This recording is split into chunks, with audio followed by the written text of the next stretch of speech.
الورى قلوب العارفين بنور معرفته وأثبت فؤاد أنبيائه وأوليائه بقصص الأنبياء والمرسلين وأكمل إيمان المسلمين والمؤمنين بولاية علي أمير المؤمنين عليه السلام.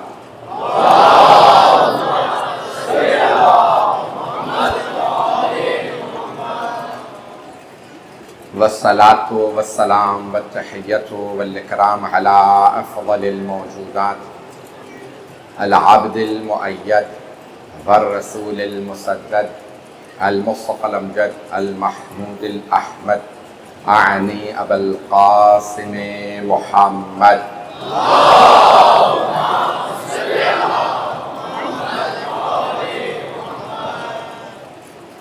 وعلى روحه ونفسه وصهره ووسيجه سيد الأتقياء والأصفياء مولى الموالي إمام المتقين علي بن أبي طالب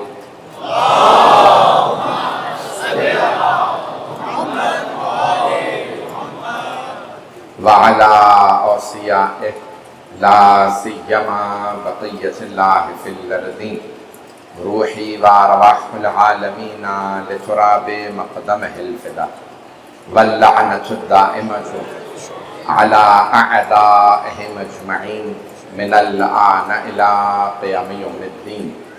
أما بعد فقد قال علي بن أبي طالب عليه الصلاة والسلام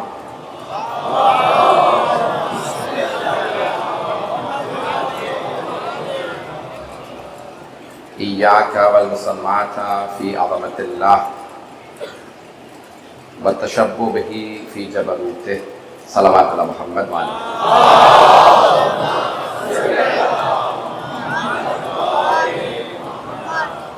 احسان گرامی، میں نے گزشتہ برس جناب مولا کائنات علیہ السلام کے عہد نامے کو شروع کیا تھا اور میں ایک صفحے سے زیادہ پڑھ نہیں پایا تھا. میں نے وعدہ کیا تھا زندگی اور مہلت ملی تو اس برس اسی موضوع کو جاری رکھوں گا. میں وہیں سے جہاں سے میں نے پچھلے برس مکمل یعنی موضوع کو اختتام پہ رکھا تھا وہیں سے میں جاری رکھوں گا. میں جو افراد نئے ہیں یا جن کو یاد نہیں ہے بتا دوں، نہج البلاغہ ہمارے نزدیک یعنی اہل بیت کے ماننے والوں کے نزدیک قرآن کے بعد سب سے زیادہ اہمیت والی کتاب ہے کہ اللہ سبحانہ و تعالی نے مولا کائنات کو یہ کمال بخشا ہے کہ اللہ اور اس کے رسول کی باتوں کو سمجھانے کا سب سے بڑا اعزاز مولا علی کے پاس ہے. تو مولا نے پورا نظام سمجھایا ہے کہ اللہ کیا چاہتا ہے، اور یہ جو عہد نامہ ہے موجودہ تناظر میں تو اس کی اہمیت اور زیادہ بڑھ گئی ہے کہ نہج البلاغہ وہ کہتے ہیں نا کچھ الفاظ کی سند کی ضرورت نہیں ہوتی، الفاظ بتاتے ہیں یہ علی کا کلام ہے. مولا کا کلام مولا ہی کا کلام ہے، کوئی اس کا مقابلہ نہیں کر سکتا. اور امت محمدی کے اندر بڑے بڑے افراد کہہ گئے ہیں کہ اگر علی نہ ہوتے تو ہم ہلاک ہو جاتے. تو جناب مولا کائنات نے حضرت مالک اشتر کو، مولا کے قریبی ترین جو افراد ہیں جیسے صحابہ رسول میں حضرت سلمان فارسی ہیں، جناب ابوذر غفاری ہیں، جناب مقداد ہیں، جناب عمار ہیں، جناب حذیفہ ہیں، ویسے ہی مولا امیر کے اصحاب میں حضرت مالک اشتر، حضرت کمیل ہیں، حضرت میثم تمار ہیں، حضرت قمبر ہیں. تو گرامی جناب مالک اشتر مولا کے قریبی ترین افراد میں ہیں اور مولا نے ان کو عہد نامہ لکھا اور خود جب شروع کیا تو کہا ہاذا، یہ وہ عہد نامہ ہے جو عبداللہ علی، اللہ کے بندے علی نے، امیر المؤمنین جو مومنوں کا امیر ہے. جو افراد ابھی تک ساتھ نہیں ان کے لیے جملہ واضح کر دوں، میں نے گزشتہ برس شاید یہاں یا کسی اور مقام پہ عرض کیا تھا معصوم علیہ السلام کا کسی سے کوئی تکلف نہیں، نبی اور امام کا کوئی تکلف نہیں ہے. مثال کے طور پہ کوئی بھی بزرگ کو تو ہم کہیں گے آپ محترم میں بڑے ہیں، نبی اور امام کا ایسا مقام نہیں کیونکہ وہ معصوم ہیں. تکلف تعارف انسان اگر کسی کو قابل اہمیت نہ بھی سمجھتا ہو پھر بھی احتراماً دیتا ہے. نبی امام کا اخلاق سب سے اچھا ہوگا لیکن وہ تکلفاً کسی گنہگار کو اپنے سے بڑا نہیں بتائیں گے، ابھی بھی نہیں سمجھا سکا. عزیزان گرامی، اگر بعض اوقات کوئی لوگ لکھ دینا کہ کسی کو اس نام سے یا اس رشتے سے بلایا عزیزان گرامی سرور کائنات کا کسی سے کوئی تکلف نہیں ہے. جملے کو سن لیجئے گا, بہت محتاط انداز سے موجودہ حالات کے تناظر میں جو پہنچ رہے ہیں انہیں سلام ہے. پیغمبر اسلام کبھی کسی کو کسی خاص رشتے سے کوئی ایسا نام نہیں دیں گے, بلکہ سب کو بلاتے تھے تو نام سے, صرف علی سے کہا آپ میرے بھائی ہیں. اس سے زیادہ میں کھل کے نہیں پیش کر سکتا. تو جانے گرامی سرور کائنات نے فرمایا علی میرے بھائی ہیں, باقی سب صحابہ ہیں. تو میں جملہ پیش کر دوں گا. تو تمام کے تمام پیغمبر کے صحابہ ہیں. ساری امت صحابہ کا احترام کرتی ہے. توجہ, ساری امت صحابہ کا احترام کرتی ہے. صحابہ ہیں در والے, علی ہیں گھر والے.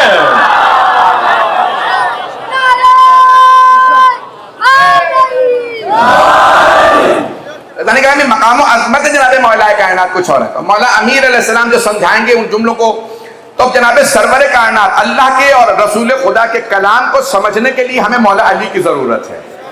بہت سے آج بھی افراد قرآن پڑھتے ہیں لیکن سمجھ نہیں پاتے, کیونکہ اہل بیت سے دور ہیں, مولا علی سے دور ہیں. پڑھتے قرآن ہیں لیکن قرآن سمجھ میں نہیں آتا. کیوں؟ قرآن جب بھی کوئی نعرہ لگا دے گا کہ ہمیں قرآن کافی ہے, تو خود قرآن بتائے گا میں کافی نہیں ہوں. پڑھتے جاؤ گے, کنفیوز ہوتے چلے جاؤ گے, پریشان ہوتے چلے جاؤ گے. جب بھی آل محمد کو چھوڑ دو, زیارت 40 پڑھیں گے ابھی آپ, زیارت عرفہ مولا حسین کی, اس زیارت میں جملے وہاں پہ لکھے ہیں. چھٹے امام کی زیارت ہے, امام نے اسے سلام کیا, کہا اے فرزند رسول, جس نے آپ کو چھوڑ دیا اس نے قرآن کو چھوڑ دیا. جو معصوم کو چھوڑ, تو قرآن کو سمجھنے کے لیے ہمیں نہج بلاغہ کی ضرورت ہے. جملوں کو سنیے گا. تو یہ جو عہد نامہ ہے, مولا امیر نے یہ جملے لکھے کہ یہ اللہ کے بندے علی نے لکھا ہے جو مومنوں کے امیر ہیں. مولا کا کسی سے کوئی تکلف نہیں ہے. مولا فرما رہے ہیں میں مومنوں کا امیر ہوں. مولا کے تمام القاب میں سب سے بڑا لقب امیر المؤمنین ہے, نہیں پہنچا سکا. مولا کے کتنے القاب ہیں؟ رسول خدا کے بھائی ہیں. توجہ, سید الاولیاء, بے انتہا القاب. سارے مجمع کی توجہ رہے. مولا کے القاب جتنے, اللہ کے 99 نام, رسول خدا کے 99 نام, مولا علی کے بھی 99. توجہ, لیکن سب سے بڑا لقب مولا کا ہے امیر المؤمنین. حضرت آدم سے لے کے قیامت تک آنے والے ہر مومن کے امیر علی.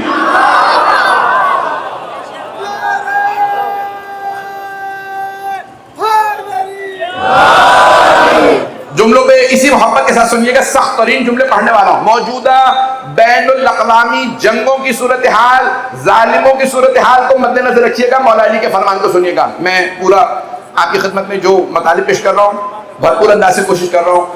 اور مولا فرما رہے ہیں, مالک جہاں تک بات پہنچی تھی 1.5 صفحہ تقریباً بنتا ہے جو میں پڑھ چکا پچھلے سال. پھر مولا فرماتے ہیں مالک ایاک, خبردار, والمسامات فی عظمت اللہ, خبردار کبھی اللہ کی عظمت میں اس کا مقابلہ نہ کرنا. غور سے سنیے گا, جو پہنچ رہے ہیں انہیں سلام ہے. ولا تشبہ بہ فی جبروت, اور اللہ کے جبروت کے اندر اس کی شبیہ بننے کی کوشش نہ کرنا. توجہ, کیا مطلب؟ کوئی حکمران جب حکمران بن جاتا ہے تو وہ اپنے آپ کو خدا سمجھنے لگتا. کچھ لوگ پہنچ گئے. مولا فرما رہے ہیں او مالک, وہ جو پچھلے گزر گئے, فرعون, نمرود, شداد, یہ جتنے افراد اپنے آپ کو خدا سمجھنے لگے تھے, یاد رکھیے گا جب کوئی بندہ اپنے آپ کو خدا سمجھنے لگے, رعایا کو حقیر سمجھنے لگے. اگلا جملہ مولا علی علیہ السلام کا, اللہ ایسے حاکم کو ذلیل و خوار کر دیتا.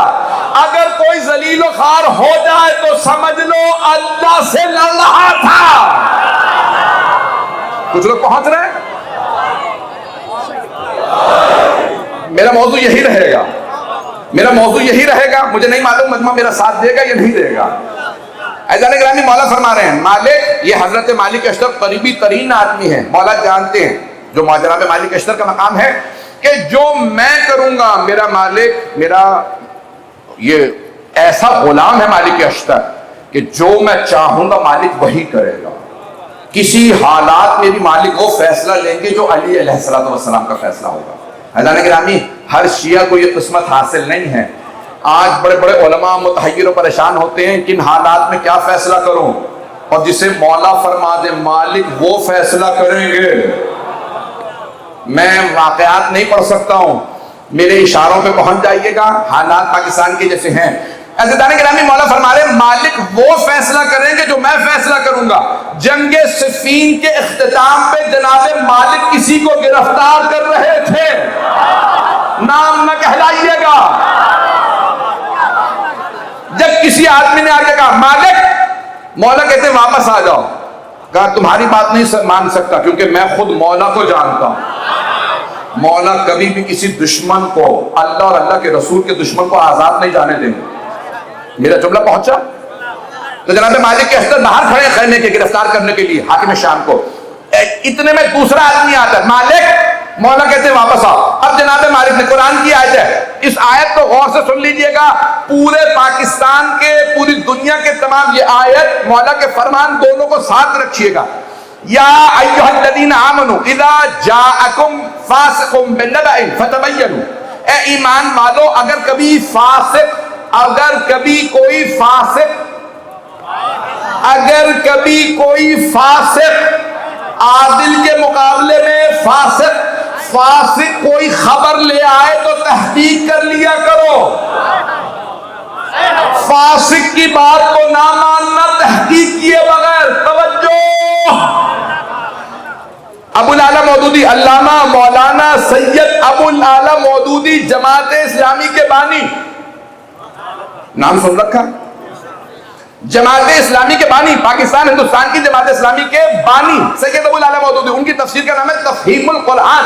اس آیت کی تفسیر میں ان کی تفسیر دیکھ رہا تھا، انہوں نے لکھا یہ آیت ہے ولید ابن عقبہ کے لیے۔ توجہ، اس نے پیغمبر سے آ کے جھوٹ بولا تھا، یہودیوں نے آپ کی بات کو نہیں مانا، اگر پیغمبر اس کی بات مان لیتے جنگ ہو جاتی، جنگ سے اس آیت نے رکوایا۔ توجہ، پیغمبر نے سارے مسلمانوں سے کہا اگر کوئی فاسق خبر لائے تو تحقیق کرنا، بات نہ ماننا۔ اب پتہ چلا بڑے بڑے افراد پیغمبر سے جھوٹی نسبت دے دیتے تھے۔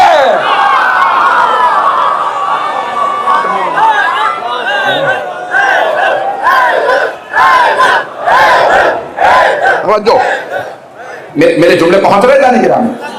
بھائی بہت سے افراد تھے، کلمہ گو تھا، مسلمان تھا، اس کے باوجود اللہ قرآن میں کہہ رہا ہے اے ایمان والو اگر کبھی کوئی فاسق خبر لے آئے تو تحقیق کر لینا، بات کو نہ مان لینا۔ کئی مرتبہ کلمہ پڑھنے کے بعد بھی لوگ جھوٹ بول سکتے ہیں۔ مولا امیر فرما رہے ہیں مالک آپ میرے قریبی ترین آدمی ہیں، جناب صفین کے اندر جناب مالک کے اشتر گرفتار کر رہے ہیں مولا کے دشمن کو۔ جب دوسرا آدمی آیا حضرت مالک کے اشتر رک گئے، کہا ایسا نہ ہو، میں مولا کو جانتا تو ہوں لیکن یہ پیغام مولا ہی کا ہو۔ میری بات واضح ہوئی؟ بھئی پہلا آدمی آیا، اس نے کہا علی علیہ السلام نے کہا رک جاؤ، گرفتار نہ کرنا، کہا ہو ہی نہیں سکتا، میرے مولا کا مزاج ایسا نہیں۔ فاسق کو، ظالم کو علی کبھی نہیں کہیں گے گرفتار نہ کرو۔ توجہ، میں پاکستان کے حالات نہیں پڑھ رہا ہوں، مولا علی کبھی نہیں کہہ سکتے ظالم کو، فاسق کو گرفتار نہ کرو۔ جناب مالک اشتر مولا کا مزاج جانتے تھے، کہ نہیں مان سکتا، میں مولا کے مزاج کو جانتا ہوں، یہ علی نہیں کہہ سکتے کہ گرفتار نہ کرو، کہ میں گرفتار کروں گا۔ دوسرا آدمی آیا، کہ مالک، مولا علی کہتے ہیں گرفتار نہ کرو۔ جناب مالک نے فوراً سوچا، دوسرا آدمی آیا، ایسا نہ ہو کہ واقعی میرے مولا نے فرمایا۔ رک گئے، خیمے کے باہر کھڑے اکیلے، اور جناب مالک جوان نہیں تھے، بزرگ تھے، بوڑھے آدمی تھے، 70 برس کے قریب تھے۔ اکیلے مالک اشتر کا شام کی ساری فوج کے حاکم کو گرفتار کرنے کے لیے اکیلا جانا اتنا روک تھا کہ بول نہیں رہے تھے۔ انہیں پتا تھا یہ بوڑھا ہے، سفید ریش ہے، کمر پہ پٹکا، آنکھوں پہ پٹی، لیکن یہ مالک علی کا سپاہی ہے۔ جس علی کا سپاہی ایسا ہو، سوچو علی کیسے؟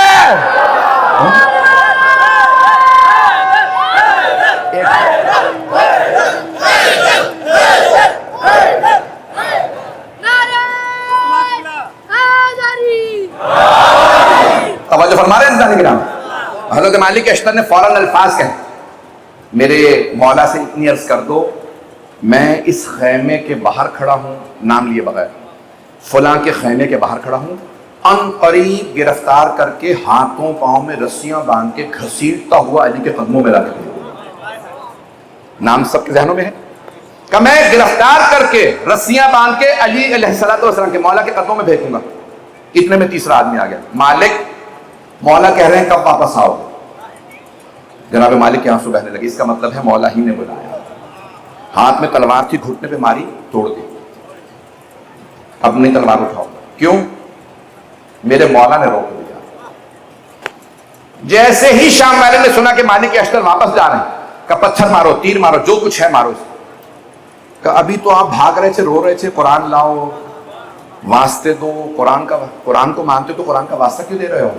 نہیں مان، تو کہا کہ ابھی تو آپ کہہ رہے تھے روکو مالک کو، قرآن کا واسطہ دو، اب کیوں پتھر ماریں، اب کیوں نہیں ڈر رہے آپ؟ کہ تم نہیں مالک کو جانتے، میں جانتا ہوں۔ کہ کیا مطلب؟ کہ جب علی نے کہہ دیا اب مالک ہاتھ نہیں اٹھائے گا۔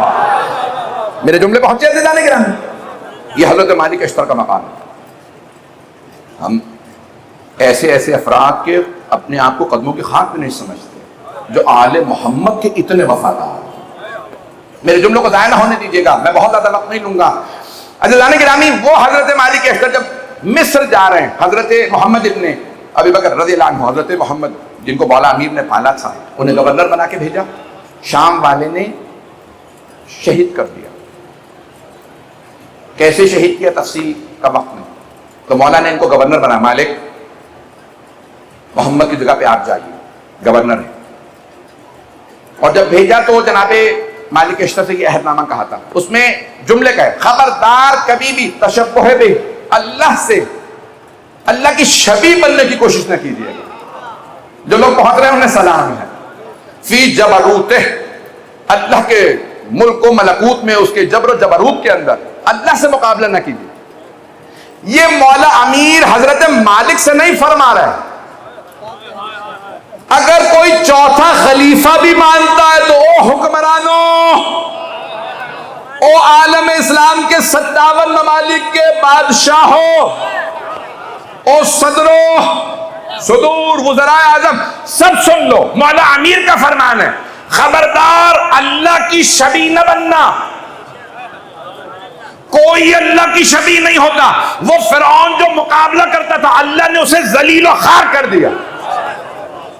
جو اپنے آپ کو فرعون سمجھنے لگتا ہے، میں خدا تو نہیں کہوں گا، کیا سمجھتے کیا میں خدا ہوں؟ فرعون کیا سمجھتا تھا؟ انا ربکم الاعلی۔ جملوں کو غور سے سنیے گا، میرے بھائی، میرے بچے، میرے بزرگ، میری درخواست ہے، ہاتھ جوڑ کے آپ کی خدمت میں عرض کر رہا ہوں، ان میرے جملوں کو ضائع نہ ہونے دیجیے گا۔ کیا کہتا تھا؟ انا ربکم الاعلی۔ سب نے ربوبیت کا اعلان کیا، فرعون، نمرود، شداد، اور آج کے بھی۔ ربوبیت کیا ہے اس پہ غور کریں گے۔ جو لوگ پہنچ گئے ان پہ سلام۔ سب نے الوہیت کا نہیں اعلان کیا، یہ نہیں کہا میں اللہ ہوں، الہ ہوں، کیا کہا؟ انا رب، میں رب ہوں۔ ربوبیت کا اعلان کیا۔ ربوبیت کیا ہے؟ تربیت سے، پالنے والا۔ توجہ میرے جو بھائی پہنچ رہے ہیں، پالنے والا۔ کیوں کہتے تھے ہم تمہارے پالنے والے، ہم تمہارے خدا ہیں؟ بھئی تمہارا رزق ہم دے رہے ہیں۔ ابھی بھی سارا مجمع نہیں ہے۔ فرعون نے بھی یہی کہا ہے، نمرود نے، سارے ظالم بادشاہوں نے ایک ہی جملہ کہا، تمہارا رزق ہم دیتے ہیں، اس لیے ہم خدا۔ اگر آج کا کوئی بادشاہ یا پیسے والا گئے ہم تمہیں کھلا پلا رہے ہیں تو سمجھ جائیے اندر فرعونیت پل رہی ہے۔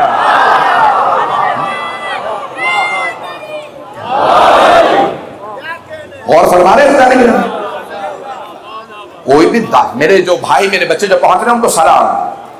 عزیزان گرامی، کوئی آدمی یہ کہے، میں نے نام نہیں لیا کسی ملک کا، تمہیں گندم ہم دیتے ہیں، تمہارا خرچہ ہم دیتے ہیں، تمہیں نہیں معلوم کہ جتنا دودھ تمہارے ملک میں پہنچا ہے ہم نے دیا، یہ جو مکھن کے پانی کے جہاز اتر رہے ہیں یہ ہم نے امریکہ سے بھیجے۔ میرے منہ سے نام نکل ہی گیا۔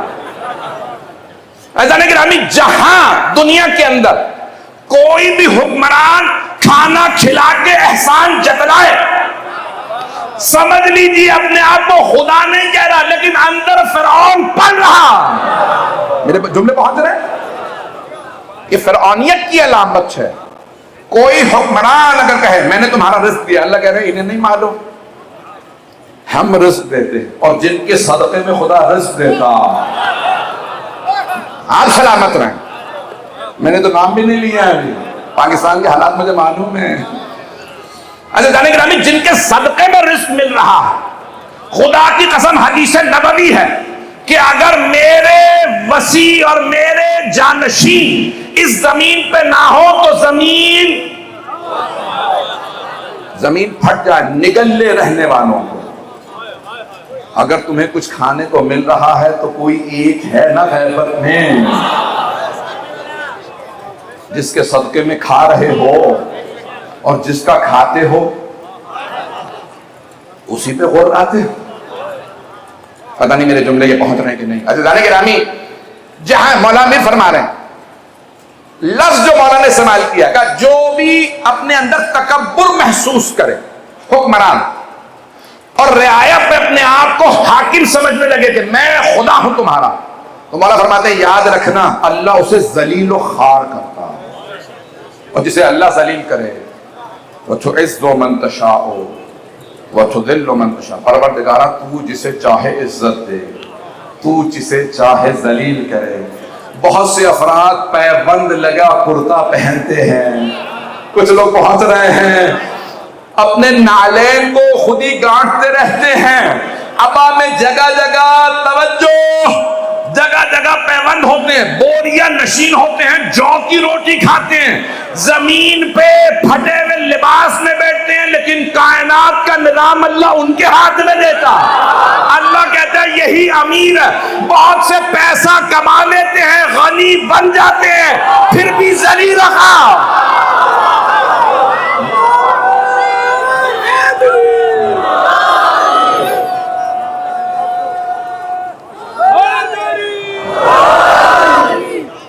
ملا کر کرائٹیریا یہ نہیں ہے۔ میرے جملے پہنچ رہے ہیں نا میرے بھائیوں تک؟ میرے بچے، میرے بھائی، ان جملوں پہ غور کیجئے گا۔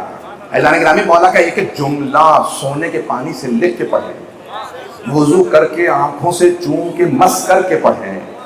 ایک ایک جملے میں اگر لوگ سمجھ لیں، یہودی اور عیسائی بھی اگر مولا کا فرمان سمجھ لیں تو ذلت سے بچ جائیں۔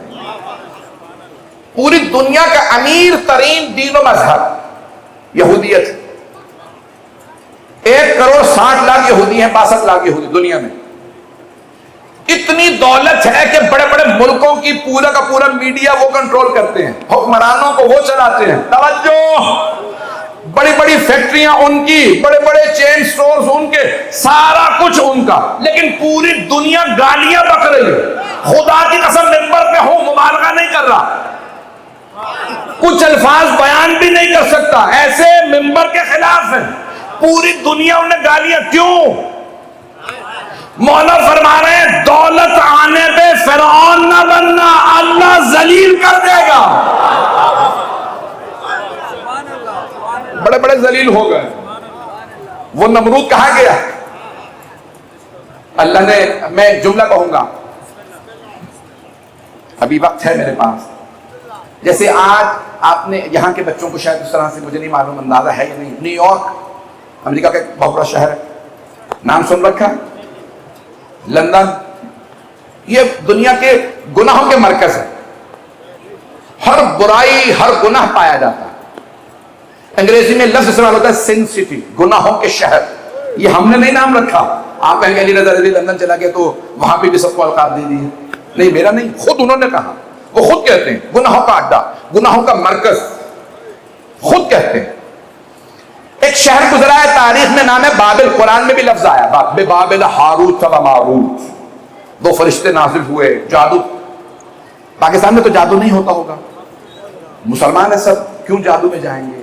توبہ طائب ہے، خاموش ہو گیا۔ یہاں تو جادو نہیں ہوتا، پتہ نہیں کیوں جگہ جگہ باہر نکلتے ہیں تو ہر دیوار پہ لکھا ہوتا ہے۔ جب لوگ رجوع نہیں کرتے تو انہیں خرچہ کہاں سے مل رہا ہے یہ اس میں اشتہارات لگوانے کا؟ ایک دفعہ رجوع کر کے تو دیکھیں آپ کا ہر کام ہو جائے گا۔ تو کوئی باب الحوائج ہے؟ پتہ نہیں لوگ پہنچ رہے ہیں یا نہیں پہنچ رہے ہیں؟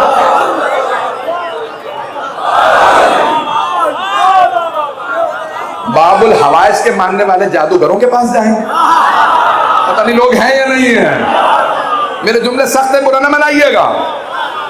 ادارے گرامی ہر جگہ پہ فلاں بابا فلاں، جسے بچے بھی بابا نہ کہتے ہو. خدا نہ کرے کوئی آدمی پڑھائی کا دعویٰ کر دے اور اللہ کے نزدیک ذلیل و خوار. ادارے گرامی جملوں کو سن لیجیے گا. تو بابل اسے لوگ کہتے تھے عروس البلاد، شہروں کی دلہن. شہر کا نام تاریخ میں تھا عروس. عروس کہتے ہیں دلہن، عروسا عروس. بلد شہر، بلاد جمع شہروں کی. یعنی اس زمانے کا سب سے بڑا شہر تھا. کون تھا حاکم؟ نمرود. گناہوں کا مرکز، شرک کا مرکز. ہر گناہ وہاں ہوتا تھا. شراب وہاں تھی، بت پرستی، ہر گناہ تھا. میں نے گناہ نہیں گنواؤں گا. اس زمانے میں 4 لاکھ آبادی تھی. آپ کا تو کراچی 4 کروڑ ہے. کراچی سے مقابلہ نہ کیجیے گا، کراچی سے تو کسی کا مقابلہ نہیں ہے. اور کراچی کے مؤمنین سے کوئی مقابلہ نہیں کر سکتا. جتنی عزاداری پہ پابندیاں ہوتی ہیں یہ اتنے ہی زور و شور سے مجلس میں آتے ہیں. یقین مانیے مجھے دنیا بھر سے دعوتیں آتی ہیں. لوگ کہتے ہیں مولانا کراچی والے جتنے آپ کو ہدیے دیتے ہوں گے اتنا گناہ زیادہ کر دیں گے. تو ہدیے پہ آتا ہوں میں آپ لوگوں کی اس ایمان کی طاقت کی وجہ سے آتا ہوں. نہ میں خود ڈرتا ہوں اور نہ مجھے ایسی جگہوں پہ جانے کا شوق ہے جہاں لوگ ڈر جاتے ہو. ہم شیر خدا کے ماننے والے ہیں. تو جملوں کو سنیے گا. بابل شہر کا نام بابل. انگریزی میں آج بھی کہتے ہیں بیبیلون. آپ نے نام سنا ہوگا بیبیلون. یہ بابل کا نام ہے انگریزی میں. بائبل میں آیا ہے، توریت میں. لوگ مثالیں دیتے ہیں. اب یہ بیبیلون کے نام انہوں نے پورا رکھا بابل کا. سب گناہوں کا مرکز بن گیا. اللہ نے اپنے خلیل سے کہا ابراہیم آپ کو بابل جانا ہے تبلیغ کے لیے. کیا جناب ابراہیم کو نہیں پتا تھا نمرود حکمران ہے؟ میرے جملے بہت رہے. حضرت ابراہیم علیہ السلام کو پتا تھا حکمران نمرود. ہر شرک ہر گناہ موجود ہے. نہیں کہا پروردگارہ میں اکیلا لا ولد، ابھی تو نے اولاد بھی نہیں دی، اگر انہوں نے مار دیا تو کیا ہوگا؟ خلیل کی طاقت یہ تھی تیرا حکم ہے خلیل جائے گا. حضرت ابراہیم چلے پہنچے تو وہاں پہ واقعات تفصیلی ہیں، تفصیل کا وقت نہیں ہے. مجھے ایک نتیجہ دینا ہے. آپ کے ذہنوں میں ہے نا کہ ان سے کہا کہ بھئی یہ جو بت تھے انہیں بیچیے. بتوں کی پوجا کرتے تھے وہ خدا تھے ان کے لیے. ہم بت کہہ رہے ہیں نا، ان کے لیے تو خدا تھے. کبھی آپ ہمارے خدا بازار میں لے کے جا کے بیچ دیجیے. جناب ابراہیم نے رسیاں پاؤں میں باندھی، گھسیٹتے ہوئے بازار میں لے آئے. پتہ نہیں لوگ ہیں یا نہیں. انہوں نے کہا یہ کون ہے جوان؟ ہمارے خداؤں کو رسیاں باندھ کے بازار میں لا رہا تھا. تمہارے خدا اپنی مدد کر نہیں سکتے، تمہاری مدد کیا کریں گے؟ سارا مجمع نہیں ہے. اب پتہ چلا جو اللہ ہو یا اللہ کا ولی ہو وہ مددگار ہوتا. جو مدد نہ کر سکے نہ اسے خدا مانو نہ اللہ کا ولی. میرے جملے بہت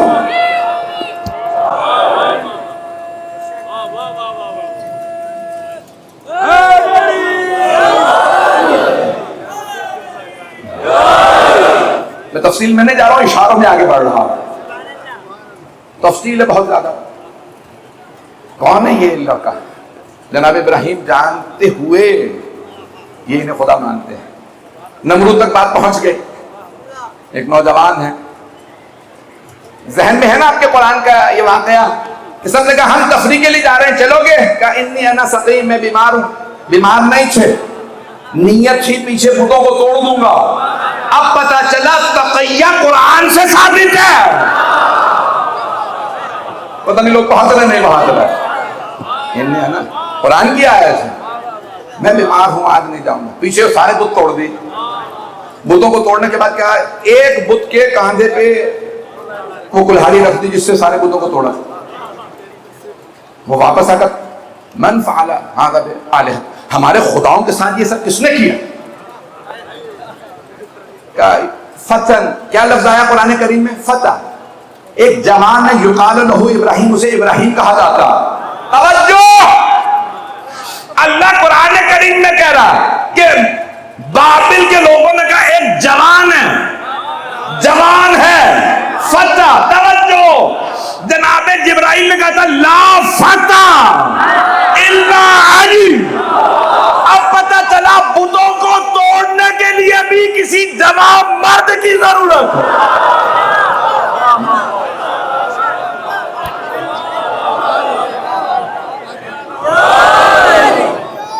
جوان مرد کی ضرورت ہے بتوں کو توڑنے کے لیے. ایک جوان ہے, اسے ابراہیم کہا جاتا ہے. وہ بتوں کے خلاف بولتا رہتا, وہی بت توڑ کے گیا. بلایا ابراہیم, دیکھا تم نے سارے بت ٹوٹے ہوئے؟ ہاں. کیا ہوا, کیسے ہوا؟ آپ پیچھے اکیلے تھے, یہ سب بت ٹوٹ گئے. کہ یہ جو بڑا والا نہیں, کبیر ہو. اب پتہ چلا بوڑھے ہونے سے کئی مرتبہ الزام بھی آنے لگتا. اسی کے کاندھے پہ کلہاڑی ہے, اس سے پوچھ لو. کہ تمہارا دماغ تو نہیں چل گیا؟ یہ بت ہے. پورا شہر کہتا ہے تم جوان ہو, ذہین ہو, بت نہیں بولتے. توجہ, یہ مقدس جگہ پہ ہے, مقدس جگہ پہ ہے. کوئی کئی مرتبہ کہیں سجا کے رکھ دیا جاتا ہے, کبھی منبر پہ سجا کے بٹھا دینے سے بولنا نہیں آ جاتا. سلونی سلونی صرف علی کہتے ہیں.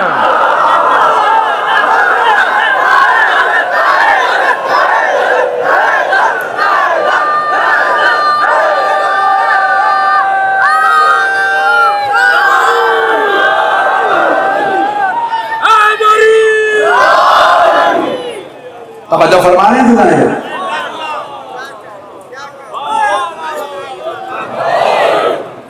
گرامی, تفصیل ہے بہت زیادہ, میں نے کہا کہ تفصیل کا وقت نہیں. اور جناب ابراہیم علیہ السلام نے کہا بڑے بت سے پوچھ لو, کلہاڑی تو اسی کے کاندھے پہ رکھی ہے, لگتا ہے چھوٹے بتوں کو توڑ کے بیٹھ گیا. کہا بت کہاں بتوں کو توڑ سکتا ہے, کلہاڑی کاندھے پہ بھی ہو تو کچھ نہیں کر سکتا. نہیں ہے لو. اب پتہ چلا جو بت ہو, چاہے کاندھے پہ کلہاڑی ہو یا ہاتھ میں تلوار, پہنچ رہے ہیں, کر کچھ نہیں سکتا. جنازہ نگرامی بس میں نے مکمل کیا. میں جہاں لے جانا چاہ رہا ہوں, نتیجہ دینا چاہتا ہوں. نمرود تک بات پہنچ گئی. ایک لڑکا ہے, کوئی نوجوان آیا ہے, وہ کہتا ہے لا الہ الا اللہ. نمرود نے کہا بلاؤ. جناب ابراہیم علیہ السلام کو دیکھا. جناب ابراہیم بہت نبی تھے, بہت پاکیزہ, خوبصورت, نورانی. آپ ہیں, میں ہی ہوں. یہ نہیں دیکھا اتنی بڑی فوج, اتنا بڑا دربار. توجہ, اب پتہ چلا درباروں میں جو جا کے ڈر جائیں معصوم نہیں ہوتے. جو لوگ پہنچ گئے انہیں سلام. پتہ چلا مرد نہیں, اگر بیویاں بھی دربار میں آ کے خود بیٹھے. پہنچ رہے, جو پہنچ رہے انہیں سلام. تب جناب ابراہیم علیہ السلام نے میں ہی توحید کو ثابت کیا پورے گناہ. انہوں نے کہا بھائی ٹھیک ہے, ہم نے فیصلہ کر لیا. ابراہیم من جنیق سے آپ کو اس پہاڑ پہ پھینکیں گے. چاروں طرف سے لکڑیاں جمع ہونے لگیں, ہفتوں مہینوں لکڑیاں جمع کرتے رہے جلانے کے لیے. مولا کیا فرما رہے ہیں, کبھی بھی خدائی اپنے آپ کو خدا نہ سمجھنے لگنا. تو اب نمرود نے کیا کہا, ہم اسے جلا دیں گے. کسے جلانے لگے ہیں؟ خلیل خدا حضرت ابراہیم علیہ السلام کو باندھ دیا. جب ڈالنے لگے جناب ابراہیم علیہ السلام کو اس نار میں, اس آگ میں, تو ایک مرتبہ من جنیق سے پھینکا. جناب ابراہیم علیہ السلام نے دیکھا چڑیا آ رہی ہے, چونچ میں پانی لیے. جناب ابراہیم نے کہا کہاں آگ نہیں دیکھ رہی, چلی جا. اتنے میں اس کے پر جل گئے, آگ میں گر گئے. کہا کیوں جب میں منع کر رہا تھا, تیرے ایک قطرے سے اتنی بڑی آگ بجھنی تھی, کیوں آئی تھی؟ تو اس چڑیا نے کہا میں اللہ سے تو کہہ سکتی ہوں تیرا خلیل, جب مشکل میں تھا میں آئی تھی نصرت کے لیے. ابھی بھی سارا بدمنی جو میرے بچے میرے بھائی پہنچ گئے. اس چڑیا نے کہا میں چھوٹی ہوں پر جل جائیں گے. ایک مینڈک نے پاؤں سے پانی اچھالا, تیرے پاؤں جل جائیں گے. کہا جل جائیں, خلیل کو بچانے آئی ہوں. اب پتہ چلا بڑے بڑے نبی امام جب دشمنوں کے نرغے میں گھر جائیں تو چھوٹی چھوٹی مخلوقات اپنے ایمان کو ثابت کرنے کے لیے مدد کے لیے آتے ہیں. اسی لیے حسین نے کہا تھا حل بن ناصر.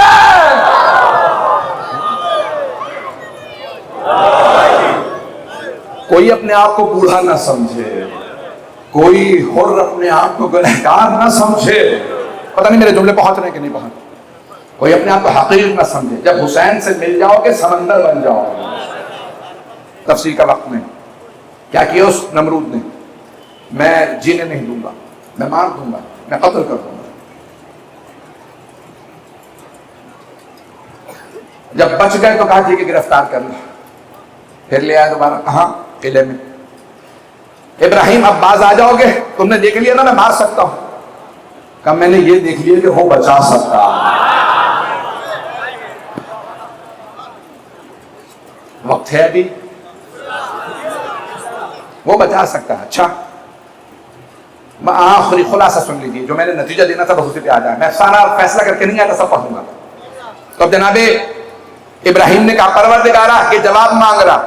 کہ ابراہیم اس سے کہو اگر اس نے توبہ نہ کی, خدائی کا دعویٰ نہ چھوڑا, رعایا پہ ظلم کو بند نہ کیا, میں اپنی فوج بھیجوں گا. اب جناب ابراہیم نے کہا اب تک تو میں اکیلا تھا, اب تو فوج آ رہی. باز آ جا, تو مجھ سے ہی نہیں مقابلہ کر پا رہا, فوج آ رہی. کس تاریخ کو, کس وقت؟ اس تاریخ کو, اس وقت اللہ فوج بھیجے گا. وہ دن آیا کہ سارے قلعے کے دروازے بند کر دو, دیکھتا ہوں ابراہیم کا خدا فوج کیسے بھیجتا. بہت بڑا قلعہ تھا, بڑے بڑے دروازے تھے, سارے دروازے بند کیے, سب کچھ. جناب ابراہیم نے کہا پروردگارا تو نے وعدہ کیا تھا فوج بھیج دے. اتنے میں سارا محل مچھروں سے بھر گیا. سارا مجمع نہیں ہے, واقعہ آپ نے ہزاروں مرتبہ سنا ہوگا, نتیجہ حقیر سے سن لیجئے. جیسے ہی مچھر آئے, نمرود نے پوچھا ابراہیم یہ کیا ہے؟ کہ میرے رب کی فوج. ایک مچھر نمرود کی ناک سے مغز میں گیا, زمین پہ گر گیا. اتنا بڑا نمرود اتنے سے مچھر سے مر گیا.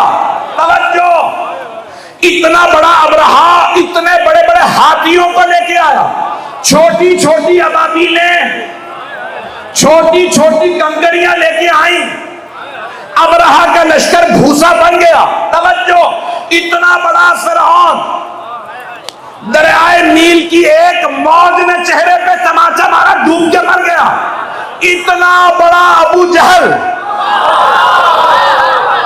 اتنے چھوٹے سے صحابی عبداللہ ابن مسعود کے ہاتھوں مارے گئے. اب پتہ چلا اللہ بڑے بڑے دشمنوں کو چھوٹی چھوٹی مخلوقات سے قتل کروا دیتا. غدیر میں اعلان ہوا من کنت مولا کا. حارث ابن نعمان فہری نے کہا پروردگارا اگر یہ اعلان علی کا تیری طرف سے تو عذاب بھیج. ایک کنکری چلی, سر میں لگی. سالہ سائلوں پہ عذاب ملا کہ قرآن کی آیت ہے کہ مانگنے والے نے عذاب مانگا, اللہ نے کنکری کو نازل کیا, سر میں لگی وہیں ٹھہر. میں بہت سوچتا تھا پروردگارا ایک کنکری سے مر گیا, تو ذہن میں آیا جب اصحاب فیل کے لیے کنکریاں آئی ہوں گی تو ایک کنکری رک گئی ہوگی. اللہ کے دشمن کو کنکری مارے گی, بیت اللہ کے دشمن کو کنکری مارے گی, اور مولود کعبہ کے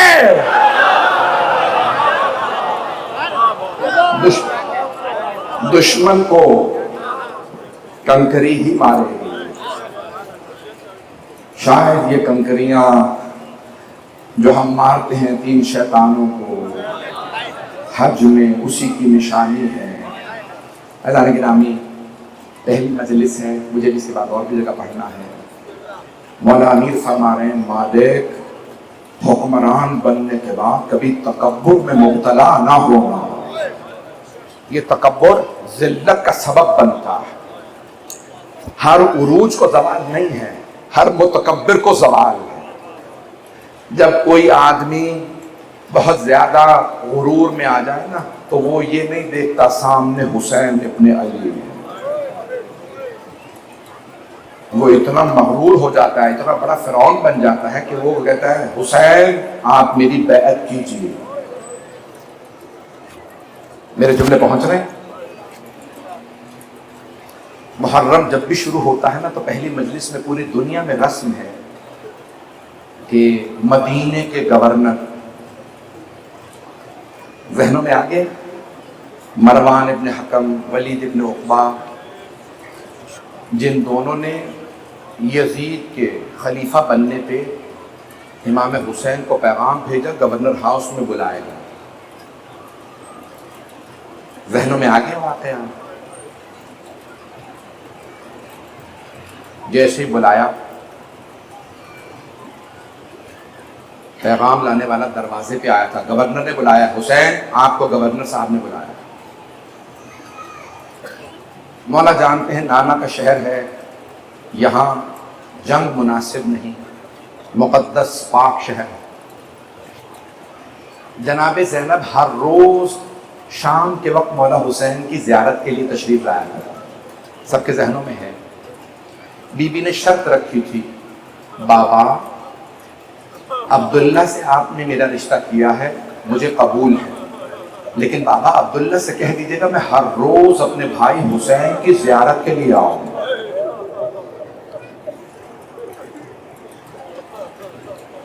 جناب عبداللہ نے قبول فرمایا۔ وہ وقت تھا جب جناب زینب تشریف لائی ہوئی مولا حسین کی زیارت کے لیے۔ بی بی فرماتی تھی جیسے آب حیات ہوتا ہے نا، کہ حسین کو دیکھتی ہوں میری زندگی بڑھ جاتی ہے۔ زیارت فرما رہی ہیں، دیکھ رہی ہیں مولا حسین کے چہرے کو، اتنے میں آواز آئی، عبید اللہ مروان ابن حکم نے، ولید ابن عقبہ نے بلایا۔ میں نام سننا تھا، جناب زینب کبریٰ جانتی ہیں میرے بابا کے، میرے بھائیوں کے دشمن، کہ بھائیہ مروان کی دعوت پہ مت جائیے گا، یہ آپ سے بغض رکھتا ہے، کینہ رکھتا ہے۔ ہاں بہن آپ پریشان مت ہوں، یہاں کچھ نہیں ہوگا۔ بی بی نے آواز دی، سب کے ذہنوں میں ہے نا آواز، عباس، علی اکبر، اون و محمد، قاسم، عبداللہ، 18 جوانان بنی ہاشم کو بلایا۔ میرا بھائی گورنر کے گھر جا رہا ہے، دارالامارہ مدینے کے، ساتھ جائیے گا۔ جب جانے لگے نا سب تلواریں لگا کے، تو بی بی نے ایک مرتبہ جناب عباس کو اور جناب اون محمد کو دیکھا، کہ اون محمد میں دودھ نہیں بخشوں گی، میرے بھائی پہ آنچ نہ آئے، عباس میرے بھائی حسین پہ آنچ نہ آئے۔ مولا عباس نے کہا بی بی جب تک میری زندگی، میری جان میں جان ہے، میری زندگی ہے، میں آنچ نہیں آنے دوں، میرا آپ سے وعدہ۔ مولا مسجد نبوی کے ساتھ والا گھر تھا مولا کا، قریب میں گئے، تشریف لے گئے۔ سپاہیوں نے ایک جملہ کہا آپ کے ساتھ کسی کو اندر جانے کی اجازت نہیں، گورنر کا حکم ہے کہ آپ تنہا جائیں۔ جناب عباس نے فوراً مولا کی طرف دیکھا، آپ کا حکم کیا ہے؟ کہا عباس رک جائیے، ہمیں نے بہانہ نہیں دینا، آپ رک جائیں۔ عباس اگر میری آواز بلند ہو تو اندر آ جائیے۔ انہوں نے بیعت مانگی، مولا نے کہا اگر تم نے بیعت مانگنی ہے تو مسجد نبوی میں مجمع عام میں سب کے سامنے بیعت مانگو، میں وہاں جواب دوں گا کہ میں بیعت کیوں نہیں کر رہا۔ تو ولید نے ایک مرتبہ کہا حسین یہاں تنہائی میں بیعت کر لیجیے، ہمیں معلوم ہے آپ علی کے بیٹے ہیں، بیعت نہیں کریں گے، یہاں بیعت کر لیجیے خاموشی سے۔ تو مولا نے ایک مرتبہ ولید کی آنکھوں میں آنکھیں ڈال کے دیکھا اور کہا کہ خبردار اتحدثنی بالموت، کیا تو مجھے موت کی دھمکی دے رہا ہے؟ تو ان میں سے مروان اور ولید نے اشارتاً کہا کہ ابھی حسین کی گردن اتروا دے، یہ تنہائی ہے، یہ علی کے بیٹے ہیں، نہ باپ نے بیعت کی تھی نہ بھائی نے، نہ یہ۔ جیسے اشارہ کیا نا تو مولا حسین نے بلند آواز سے کہا یبن الزرقاء، اس کی ماں کا نام لیا جو بدکارہ تھی، کہا کہ تو کس کا بیٹا ہے؟ اتحدثنی بالموت، کیا تم مجھے موت کی دھمکی دے گا؟ میں علی کا بیٹا ہوں، تمہیں اور تمہاری فوج کو یہاں دیکھ لوں گا۔ مولا کا آواز کو بلند کرنا تھا۔ ایک مرتبہ جناب عباس نے کہا علی اکبر، مولا نے فرمایا تھا آواز بلند ہو تو اندر آ جائیے گا۔ دروازے پہ ہاتھ رکھے، دیکھا دروازہ اندر سے، دارالامارہ بہت بڑا دروازہ تھا، محلوں کے جیسے دروازے ہوتے ہیں، دروازے کو کھولنا چاہا تو اندر سے دروازہ بند تھا۔ جناب عباس نے کہا جوانان بنی ہاشم سب پیچھے ہٹ جائیے۔ پیچھے ہٹایا، جناب عباس نے اپنا بایاں بازو دروازے پہ مارا، دروازہ گرا دیا، تلوار کھینچی اور ایک مرتبہ مولا حسین کی طرف دیکھ کے فرمایا مولا ان دونوں میں سے کس کا سر اتارنا ہے؟ ولید کا سر قلم کروں یا مروان کا؟ مولا نے سینے پہ ہاتھ رکھا، کہا میرے شیر، میرے نانا کا شہر ہے، میں یہاں خون نہیں بہانا چاہتا، تلوار واپس رکھ لیجئے۔ میں ہاتھ جوڑ کے کہوں گا اگر دیکھ سکے تو اپنی طرف ضرور دیکھیے گا۔ مدینے میں مولا کی آواز کچھ بلند ہوئی، جوانان بنی ہاشم نے دروازے توڑے اور دارالامارہ میں داخل ہو گئے۔ عصر عاشور میں مولا آواز دے رہے ہیں یا فرسان الحیجا، اے میرے شیروں میں تنہا رہ گیا ہوں، عباس، علی اکبر، قاسم، حبیب، ذرا آگے دیکھو میرا کوئی نہیں رہا۔ لیکن کوئی بھی نہیں آ رہا۔ مولا سب کو بتا رہے ہیں اس حالت میں بھی میرے شیر، اجرکم اللہ، اجرکم اللہ۔ بس ایک مرتبہ مولا باہر نکلے، گھر آئے، میں مکمل کر رہا ہوں، 5 منٹ کی زحمت دوں گا، پہلی مجلس ہے، رونے میں بخل نہ کیجئے گا، 5 سے 7 منٹ، کوئی آنکھ ایسی نہ ہو جس میں آنسو نہ آئے۔ آج جناب سیدہ سے کہیے گا بیوی ہم پرسہ لینے آئے ہیں، جانتی ہے نا مدینے سے مولا کی بیٹیاں جا رہی ہیں۔ ایک مرتبہ جناب سید الشہداء واپس آئے، آنے کے بعد اعلان کیا ہم لوگ مدینے سے کربلا جائیں گے۔ مولا نے جناب عباس کو نام لکھوائے، ہر فرد کو بتا دیجئے، مردوں میں یہ لوگ ساتھ چلیں گے، بیویوں میں یہ۔ آپ جانتے ہیں نا ایک بیوی کا نام نہیں تھا، بچی کمسن تھی، نام فاطمہ صغریٰ ہے۔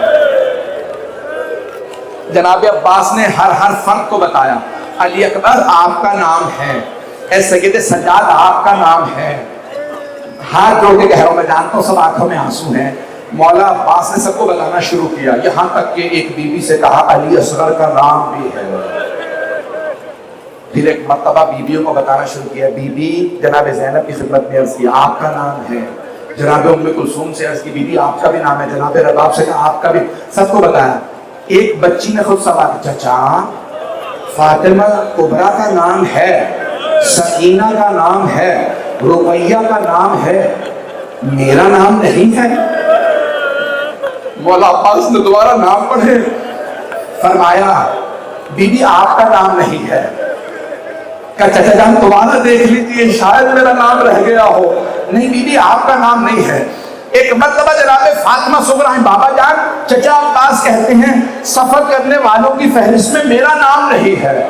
مرحوم فضل علی قزوینی نے جملہ عجیب و غریب لکھا ہے، مولا حسین نے بیٹی کو دیکھا، فرمایا بیٹی آپ بیمار ہیں، سفر نہیں کر پائیں گی، اس لیے میں آپ کو چھوڑے جا رہا ہوں۔ کہا بابا مجھ سے قسم لے لیجئے میں کہیں بیماری کا شکوہ نہیں کروں گی، بابا مجھے ساتھ لے چلیے۔ بعض علماء نے ایک عجیب و غریب جملہ کہا ہے، بابا اگر نہیں لے جا رہے تو علی اصغر کو میرے پاس رہنے دے گی، بابا میرا دل لگا رہا کرے گا، میں علی اصغر کو کھلاتی رہوں گی۔ مولا نے ایک مرتبہ اشارہ کیا ہے علی اصغر نہیں رک سکتے۔ بعض ذاکرین نے ایک عجیب و غریب جملہ پڑھا ہے کہ بابا اگر علی اکبر کی شادی کریں گے نا تو بابا مجھے ضرور بلائیے گا، حضرت اللہ۔ بڑا امتحان ہے مولا حسین کا۔ بیٹی کو پیار کیا، 18 رجب کا دن نکل آیا، میں نے تمام کر دیا۔ مولا حسین نے مسند بچھائی، آواز دی سب بیویوں سے کہو تیار ہو جائے۔ جناب عباس نے